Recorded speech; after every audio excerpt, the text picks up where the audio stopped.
welcome back to a brand new episode of Mighty Mac Week in Review, Holy Week edition. Sarah Pasternak, myself, Dave Molinaro, coming at you. On a serious note, apologies if anyone took our advice for the bracket. It was horrendous. I'm sorry. We're sorry. I did terrible. Oh well. Moving on, it was a great week on campus, starting with a bunch of wins. We had women's lacrosse beating Rosemount on Tuesday, and they hosted Keystone on Saturday. Let's take a look at the highlights. Mighty Macs dominated the first half of play, and with 4 seconds left, sophomore Nicole Dominic scores one of her 4 goals on the day and puts the Mighty Macs up 13-5 going into the locker room. In the second half, Hannah Varecchia shows off a fancy spin move and puts away one of her 5 goals on the day to put the Mighty Macs up 14-6.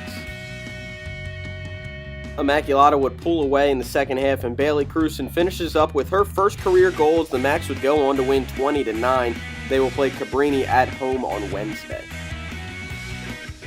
The Mighty Macs men's lacrosse team dropped a home contest to Richard Stockton earlier this week, but bounced back with a big 14-10 road win at Alvernia to move on to 3-4 this season.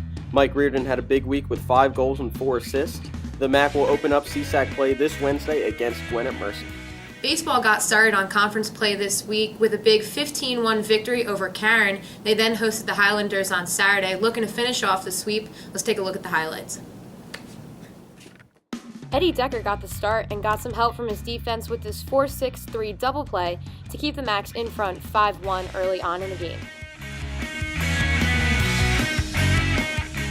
Leading 5-4 later in the game, Pat Devaney lines a single nice and easy out to the right field to sign the Macs some insurance heading into the final inning.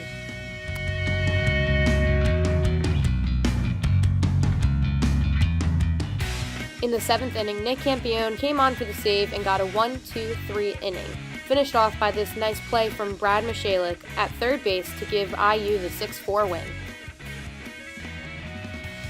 Moving on to Game 2 with it tied 1-1 in the 5th, starter Kenny Anderson gets one of 2 double play balls as Ficca goes to Devaney to Lascombe to keep the game tied for the Macs.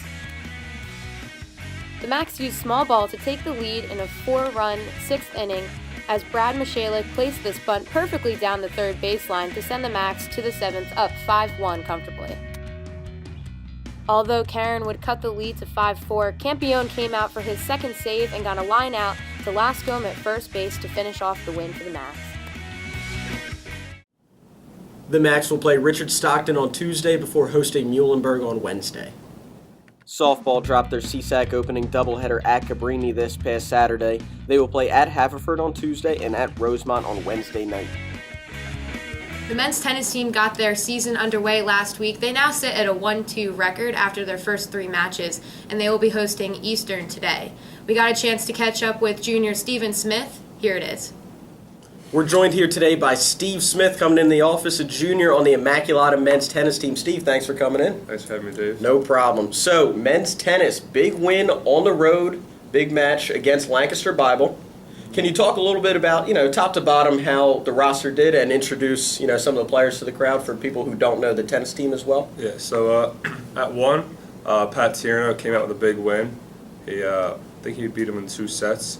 At second singles, myself, I took my opponent to the 3rd set. Yeah, pretty good match. It was a tough opponent, but I was happy I came away with a win. At 3rd singles, we had Dom Ramson, freshman, looking very promising for the future. Great player. Really looking forward to see what he can come and do in the next couple of years. At 4, we had John Benner, who came away with a huge win, blew him right out. And then at 5th singles, we had Griff. He lost the first set, killed him on the 2nd set, and then unfortunately lost the 3rd set. Tough one late. Yeah, I did read that in the story. You mentioned John Benner. Let's go switch it over to doubles. You and him are partners for the doubles, came away with a big 8-3 victory. Can you talk about your 2 cohesiveness on the court and how that translates from practice to an actual match against an opponent? Yeah, so at practice we do a lot of doubles drills, working on just basically technique and just being together and everything, but we started off a little slow, but we were able to pull away after a 3-1 we had them, and then we just pulled away on 8-3. And then last question, Coach Scott McTighe, he's a fan favorite around the office here. Great coach, a lot of energy. He's a real character, nice guy. Can you talk about him, his coaching style, and how he's working with you guys? Yeah, so most of us are from different sports. He basically recruited us from other sports here at IU. So he's just very dedicated to this program, wants to see us win, and most of all, he wants us to have fun. Mm-hmm. The Mighty Macs men's tennis team is going to continue this week. You can check out their schedule on GoMightyMacs.com. Steve, thanks for coming in. Thanks for having me. Good luck the rest of the way. Thank you. Tennis will be opening their CSAC play on Wednesday at Cabrini. The track and field and golf teams all started their first events this week. Let's see how they did. The men's track and field team placed 10th at the Elizabethtown Early Bird Opener, led by a first-place finish by Alex Felderstein in the shot put, also a second-place finish in the javelin by Tom Sagendorf.